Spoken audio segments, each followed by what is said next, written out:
겟세마네 동산에서 붙잡혀서 이제 공회로 갔고, 공회에서 신문을 받으시는 동안 그 대제사장의 집마당에서 베드로가 그 대제사장들의 하인들로부터 추궁을 받는 과정, 그 속에서 그가 부인하고 있는 일들이 오늘 본문입니다. 69절에 보면 이렇게 되어 있어요. 베드로가 바깥 뜰에 앉았더니 한 여종이 나와서 이르되 너도 갈릴리 사람 예수와 함께 있었도다. 그랬더니 베드로가 모든 사람 앞에서 부인하였다, 이렇게 말씀합니다. 부인하면서 뭐라 그래요? 나는 네가 무슨 말을 하는지 알지 못하겠노라. 베드로는 요한의 그 도움으로 가야바 궁내로 들어갔죠. 그죠? 거기가 이제 큰 집이라서 이제 궁이라는 말을 쓰기도 하죠. 그러거든. 근데 그 안으로 들어갔어요. 그러나 그 성전 수비대의 경비에 의해서 예수가 신문을 받고 계시는 그 궁전 안으로 들어갈 수는 없었죠.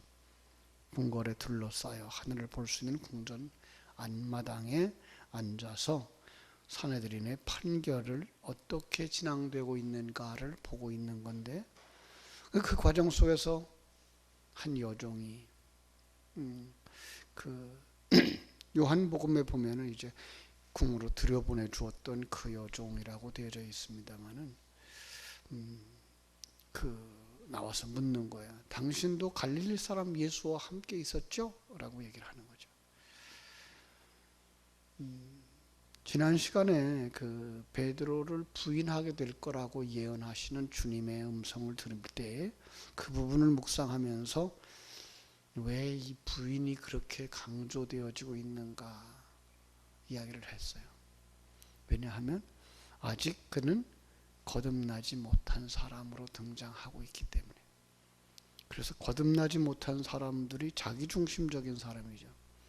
나중심적인 사람은 어떤 위기 상황 앞에 서면 다른 것 생각하지 아니하고 자기의 안전만을 생각하고서 부정하고 또 그런다 그랬어요. 자, 오늘 그대로죠. 그죠? 그들의 관심은 사실은 예수 외에는 관심이 없었어요. 예수만 제거하면 모두가 다 평정될 거라는 생각을 가지고 있었던 거죠. 오늘 세상 사람들도 그러고 있어요. 정치하는 사람들도 요즘 들어서 누구 한 사람 물러가라, 아니다 그들 지켜라 라는 이야기들이 계속 나오고 사람들이 모이고 어떻게 그런 일들이 가능한지 모르겠어요. 그게 다 바로 이런 육신적인 생각들을 가지고 있는 사람들이죠. 왜요? 그렇게 해서라도 싸워야 되고 그렇게 해서라도 세워야 되고 그렇게 해서라도 내려놓아야 되는 것이 인간사이기 때문에 그럴지도 몰라요. 그런데 그 속에서 하나님은 왜 그 불의한 자들의 삶을 그대로 허락하시고 전쟁이 그냥 일어나게 하시고 그런다고요? 하나님의 관심은 이 땅에서 우리가 잘 먹고 잘 사는 데 있지 않기 때문에 그래요. 그 속에서 우리를 하나님의 사람으로 완성시키는 데 관심이 있는 거지, 이 땅에서 잘 먹고 잘 살고 오래 살고 편안함을 누리게 하는 것이 하나님의 뜻은 아닌 거예요. 그래서 우리가 성경을 봅니다마는 하나님이 자기 백성들을, 하나님이 약속의 백성들을 애굽에 집어넣어서 1, 2년도 아니고 430년 동안을 거기서 노예 생활을 하게 만들어요. 그죠? 그런가 하면 그 하나님의 백성들을, 이스라엘 백성들의 그 나라를 형성했던 남쪽 유다를 바벨론에 집어넣어서 70년 동안 포로로 생활하게 만들어요. 하나님의 능력이 없었을까요? 아니에요. 하나님은 내가 너희들을 돌아오게 할 거야 라고 말씀하죠. 에스겔서에 보면 다시 회복시켜 줄 거야. 그러나 너희가 기도해야 할지니라. 그 회복에 대한 기도를 하나님은 우리에게 요구하고 계시는 거죠. 왜냐하면 그걸 통해서, 그 사건을 통해서 오늘 이 시대를 살아가고 있는 우리들의 형편을 지적해 주고 싶은 거예요. 제가 늘 같은 이야기를 합니다만 성경이라는 것은 그 문자 그대로 따라가라라고 요구하고 있는 것이 아니라 그 문자와 그 사건 속에 담아준 우리를 향한 하나님의 메시지를 들으라라는 거죠. 오늘도 이 사건을 보면서 내 속에도 이런 옛사람이 아직도 남아있구나를 묵상할 수 있는 시간이 되어져야 할 것입니다. 자, 그랬더니 그가 부인합니다. 70절 베드로가 모든 사람 앞에서 부인하여 나는 네가 무슨 말을 하는지 알지 못하겠노라. 마태는 여기서 모든 사람 앞에서라는 문구를 아주 강조하고 있어요. 왜 그럴까요? 바로 앞에 있었던 10장 33절이 생각나도록 금방 이렇게 쭉 문장을 읽어나갔다 그러면 10장 33절에 무슨 말씀이 있어요? 누구든지 사람 앞에서 나를 부인하면 나도 하늘에 계신 내 아버지 앞에서 저를 부인하니라 라는 말씀과 연결시키는 거죠. 참 당혹스럽고 혼란스럽고, 그죠? 공포에 사로잡혀 있는 이 베드로는 공개적으로 예수님을 부인하고 있는 모습을 볼 수가 있어요. 단호하게 예수와 자기는 관계가 없다라고 말하죠. 여러분, 이것은요, 한 사람이 예수님과의 관계를 이야기할 수도 있어요. 그러나 이걸 통해서 우리는 뭘 볼 수 있어요? 그 속에 있는 내 모습, 내 속에서 부인하려고 하는, 예수조차 부인하려고 하는 옛사람의 속성이 남아있다는 거. 그래서 난 내가 무슨 말을 하는지 알지 못하겠노라. 아주 결정적인 답변은 회피하는 이런 방법이죠. 요즘 검찰 조사받고 있는 어떤 사람이 자신의 과거를 은폐하려고 하는 말하고 똑같은 얘기죠. 그러면 정확하게 나는 누구라고 표명을 하고 어떤 일이 있다고 이야기를 하면 될 텐데 그렇게 얘기를 안 해요. 그리고서 그냥 부정하려고만 하는, 세상 사람들이 위기를 극복하려고 하는 그 방법들을 하나님이 보고 계신데 그들에게는 뭐 하나님이 없겠죠. 그들에게는 하나님이라는 것을 인식하지 않겠죠. 여러분, 우리는 어떻습니까? 우리는 모든 상황 속에서 하나님을 인식하며 살아갑니까? 그게 성도거든요.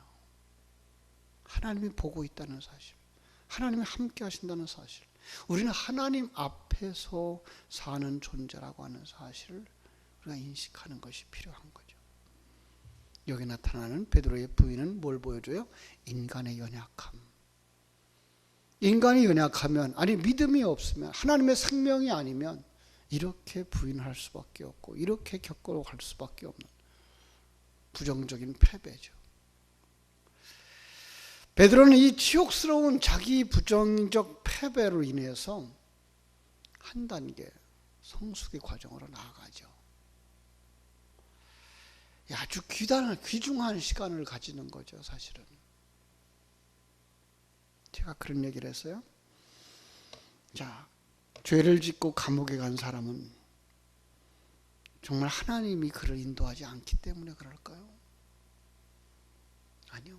그를 감옥 속에서 연단시키시려고, 그 과정 속에서 그를 하나님의 사람으로 만드시려고 하나님은 그러한 장소까지 허락하신다는 사실을 볼 수 있어야 돼요. 우리는 세상적인 판단이 전부가 아니고 세상적인 고통이 전부가 아닌 그 세상적인 판단과 결정과 연단을, 그 과정을 통해서 우리가 하나님의 사람으로 완성되어져 간다는 사실을 깨달아 알 수 있어야 되고, 그래서 이스라엘 백성들은 바벨론 포로 생활하는 중에서도 하나님을 찬송할 수 있는 거죠. 하나님과 함께 임마누엘을 누릴 수 있었던 거죠. 다는 아니에요. 그래서 그들을 바벨론으로 보낸 거죠. 왜요? 그 속에 하나님의 생명 가진 자만 건져내시거든요. 오늘 우리도 마찬가지예요. 똑같은 상황이 벌어져요. 똑같은 경제 위기를 만나게 하시고, 똑같은 전쟁을 겪게 하시고, 똑같은 가뭄도 겪게 하시고, 태풍도 겪게 하시고, 그 속에서 하나님의 사람들만 하나님의 은혜를 누리죠. 그건 위기를 넘어가게 한다는 얘기가 아니라 위기 속에서 내가 하나님의 사람으로 만들어져 간다고 하는 사실이죠. 그래서 옛사람, 아직도 자기가 중심적인 사람은 자기를 은폐하려고, 자기를 보호하려고 범죄하고 또 넘어지고 그리고 또 넘어지는 죄를 범하게 됩니다. 그게 이제 71절부터 또 나오는 이야기죠. 앞문에 나아갑니다. 이제 앞문으로 나가요. 그랬더니 다른 여종이 그를 보고 또 거기 있는 사람들에게 말합니다. 이 사람 나사렛 예수와 함께 있었어. 그랬더니 베드로가 이번엔 맹세하고 부인합니다. 그 사람 알지 못하노라. 자, 여기 맹세라는 말은요, 자기가 어떤 진실을 고백하기 전에 선언하는 유대인들의 그 습관인데요, 거짓말을 하면서 맹세코, 그죠? 이런 일은 없어. 그런 일이 있다면 나는 어떤 사람이야 라고 말할 거예요. 거룩함을 어떤 맹세로 표현해내고 있는 거죠. 그러면서 그렇게 사랑하고 그렇게 3년 반 동안 생명과 그저 생사고락을 같이 나누었던 스승을 뭐라 그래요? 그 사람이라고 말해요.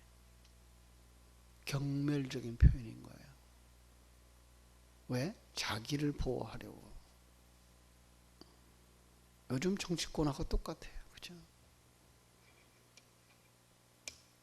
한 사람 검찰청장을 세울 때 이만한 사람 없다. 이 사람은 어떤 환경에도 철저하게 진행했다. 그런 거 지금 자기들의 그 부정함이 들춰나니까 어떤 얘기를 해요? 그는 정말로 정치 검찰이다. 뭐다. 지금 아주 경멸하는 이 언어들을 계속 쓰고, 누가 누구를 지금 지탄하고 있는지 모르는 형편 속에 그들이 서 있는 거죠. 자, 그리고 이제 73절에 보니까 세 번째 부인하죠. 조금 후에 곁에 섰는 사람들이 나와서 베드로에게 이르되 너도 진실로 그 도당이라 네 말소리가 너를 표명한다. 여기 여러 가지 증명을 하죠. 여기 곁에 있는 사람을 요한의 보고에 의하면 감람산에서 베드로가 칼로 귀를 떨어뜨렸던 그 말고의 친척들이라고 얘기를 하고 있고요. 그런가 하면 그가 그 말소리로 말미암아서 그가 갈릴리 사람인 것이 들통나는 거죠. 우리도 우리 작은 나라에 있지만 이제 그 지역에 따라서 사투리가 있지 않습니까? 그들도 발음이 지역에 따라서 좀 달랐던 것이죠. 그래서 분명히 그는 갈릴리 사람, 예수와 같이 있었던 사람이다 라고 이야기를 합니다. 자, 그런데 그때 뭐라 그래요?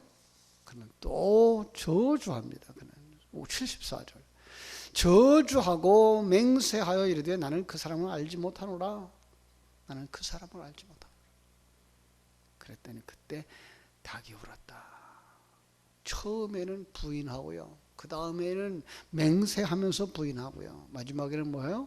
저주로 맹세하고 부인하는 거예요. 죄가 점점 더 커지는 거죠. 거짓은 더 큰 거짓을 나고, 그죠? 그 거짓으로 말미암아서 빠져나올 수 없는 그런 상황에 빠져가는 인간의 모습들. 닭이 울 때에 베드로는 퍼뜩 주님의 그 예언이 생각나죠. 닭 울기 전에 내가 나를 3번 부인하리라. 이 닭 소리는요, 닭 울음 소리는요, 베드로를 혼란스럽고 완악한 마음을 돌이켜 참회시키는, 회개시키는 신호였어요. 그래서 그 겟세마네 동산에 가면은 바로 그 교회가 있습니다만은 교회 꼭대기에 우리는 십자가나 철탑이 있습니다는 그런 닭을 이렇게 만들어서 달아놓은 교회도 있죠. 베드로의 장담 철저히 부정되고 예수님의 예언은 철저하게 완전히 성취되어지는 대조를 보게 하는 것입니다. 베드로가 밖에 나가서 심히 통곡합니다. 베드로는 그 더 이상 자신이 예수를 부인하고 예수를 희롱하는 무리 가운데 있을 수가 없었어요. 찢어지는 가슴을 정말 끌어안고서 내가 어떻게 그럴 수가 있을까? 황급히 그 자를 떠나서, 그죠? 어둠으로 들어간 게 아니라 밝아오는 새벽으로 나가는 거예요. 빛으로 나가는 거예요. 여기에 아주 중요한 것이 있습니다. 가룟 유다는요, 어둠을 향하여서 갔다고요. 그래서 죽어요. 베드로는요, 빛을 향하여 나가는. 그게 뭐예요? 그게 회개예요. 어둠의 자리에서 빛으로, 어둠의 자리에서 하나님 앞으로. 그래서 가룟 유다는 주를 배반하고 주님을 떠나가지만 베드로는 통곡하면서 하나님께로 나가는 거예요. 주님께로 나가는 것입니다. 그리고 며칠 후 예수의 부활의 기쁜 소식을 들으면서 오순절에 성령을 받고 반석의 역할을 감당하는 거죠. 전설에 의하면요, 베드로는 새벽에 닭울 때마다 통곡의 눈물을 흘렸다 그럽니다. 베드로가 얼마나 철저하게 그의 인생 속에서 남아있었던 그 옛사람의 아픔, 옛사람의 그 실패의 아픔. 우리들은 안 그런가요? 우리들은 새벽마다 주님 앞에 나올 때에 자랑스러운 모습으로 나올 수 있나요? 아니면 부끄러운 모습이 있나요? 그렇죠? 내가 주인 되어졌던 부끄러움, 내가 나 자신을 너무 신뢰했던 부끄러움, 내가 너무 나를 자랑스럽게 여기는 그 부끄러움. 그래서 어떻게 돼요? 주님 앞에 회개하고 주님을 주인으로 모시는 삶을 살겠습니다. 주님이 인도하시는 대로 그 속에서 평강을 누리며 살겠습니다. 주님이 주시는 그 은혜 속에서 감사하며 살겠습니다. 결단하는 베드로의 그 새벽 통곡의 기도가 이 새벽을 깨운 우리에게 먼저 있어야 할 줄로 믿습니다. 정말로 믿음은 용기를 내지 않으면 우리도 두려움에 빠질 수 있어요. 두려움에 빠지면 더 큰 죄를 범할 수밖에 없고요. 그래서 한 번 무너지면 또 무너지고 또 무너지는 것 우리가 잊지 마시고요. 주님 기도 부탁한 것 잊지 마세요. 깨어있어 기도하라. 시험에 들지 않도록 깨어있어 기도하라. 이 새벽을 깨우시면서 정말로 넘어지지 않도록 기도로 진리를 되새김질함으로 여러분 속에서 생명이 살아나고 진리가 충만되어지기를 주님의 이름으로 축원합니다. 기도하겠습니다. 아버지 우리 하나님, 크신 은혜와 사랑을 감사하옵고 감사합니다. 베드로의 세 번의 부인, 그 속에서 우리들은 우리 속에 남아있는 옛사람, 아니 내가 이 세상을 살아가면서 하나님 앞에나 사람들 앞에서 정말 하나님을 시인하고 하나님께 영광 돌리는 삶을 살고 있는가, 아니면 눈치 보느라고 또한 자기의 안전을 위해서 자기 생각에 자기의 그 자기를 지킨다고 생각하면서 신앙을 부인하고 하나님을 부인하고 예수를 부인하는 삶을 살고 있지는 않는지.